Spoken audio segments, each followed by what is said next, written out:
एक और सवाल ये मैं आपसे पूछना चाहूँगा कि इन्वेस्टमेंट के हवाले से आप क्या सोचते हैं कि अभी इन्वेस्टमेंट कर लेनी चाहिए ओवरसीज़ को और लोकल्स को? और फिर इसके अंदर अभी जो मार्केट में जो रेटों में फ़र्क आया वो कितना आया है? तो मतलब आपके अंदाज़े से कितना फ़र्क आ गया होगा? अगर जैसे 125 गज़ का प्लॉट है या 232 गज़ का प्लॉट है, तो उसके मार्केट में उसके रेटों में कितना फ़र्क आ गया? एक तो ये बता दें, दूसरा इन्वेस्टमेंट लोकल और ओवरसीज़ को अभी कर लेनी चाहिए या नहीं? या क्या सोचते हैं आप?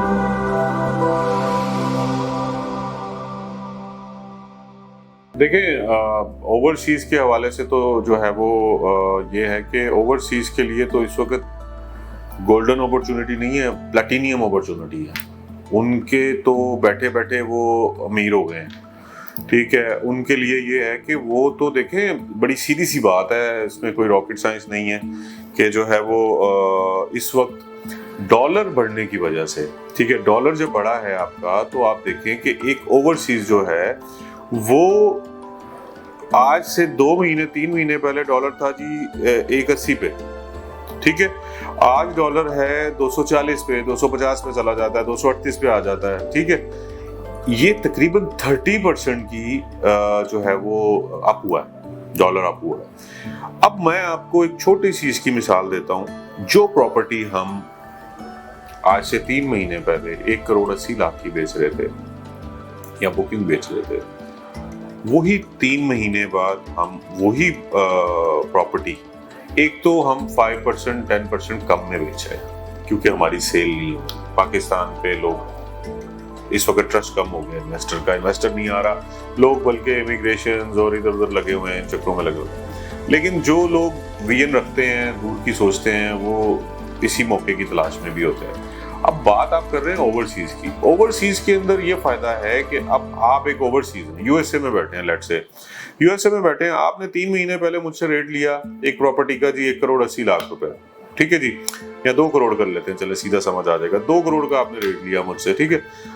आज मैं आपको वो प्रॉपर्टी दे रहा हूँ, वही प्रॉपर्टी मैं आपको 190 में ऑफर कर रहा हूँ या 195 में ऑफर कर रहा हूँ। तो पहले तो 5% 10% आप ये देखेंगे उसमें आपका वो आ गया, कम हो गई वो। उसके बाद आप डॉलर, क्योंकि आपने तो पैसे बाहर से भेजने ना भाई, आपने तो रोशन डिजिटल लेना है, रेमिटेंस करनी है, आपने तो पैसे, वो ही चीज आपको अब पीकेआर में उतने ही कम पैसे आपके लगेंगे। तो 30% जो है आपका, वो ही प्रॉपर्टी आपको पहले रेट से कम मिल रही है। वो 2 करोड़ की प्रॉपर्टी आपको अब 1,70,00,000 में मिल रही है। आप कैलकुलेशन निकाल लें बैठ अपने डॉलर से कि अगर आप उसकी पेमेंट डॉलर में करते हैं, ठीक है। लोकल का तो चले, डोमेस्टिक बंदे का, लोकल बंदे का तो और मामला है, लेकिन जो ओवरसीज है उनके लिए तो ये डबल अपॉर्चुनिटी। तो 30% वो हो गया, जो डॉलर उनको घर बैठे बैठे बढ़ गया और रुपया डीवैल्यू हो गया, ठीक हो गया। उसके बाद 5 से 10% जो है वो मार्केट में जो करेक्शन कह लें, इसको कमी कह लें, वो आई हुई है बायर ना होने की वजह से। तो 10% आप उसको ऐड करें, 40% इस वक्त वही प्रॉपर्टी जो आपने 3 महीने पहले मार्केट में पूछी थी, तो ओवरसीज को वो प्रॉपर्टी 40% माइनस में मिल रही है, जिसपे वो अभी भी सोच रहे हैं कि यार लें या ना लें।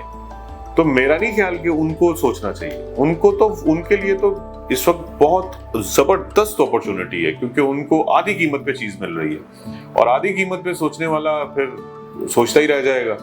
और ऐसा नहीं है कि मार्केट बेहतर नहीं होनी, अभी भी डॉलर रिवर्स हो रहा है और पॉलिटिकल स्टेबिलिटी वापस आ जाएगी। तो इस नादिर मौके से फायदा उठाएं। मैं अपने ओवरसीज क्लाइंट्स को यही कहूंगा कि इस वक्त तो आप आंखें बंद करके प्रॉपर्टीज खरीदें, क्योंकि आप लोग तो बहुत ही फायदे में हैं।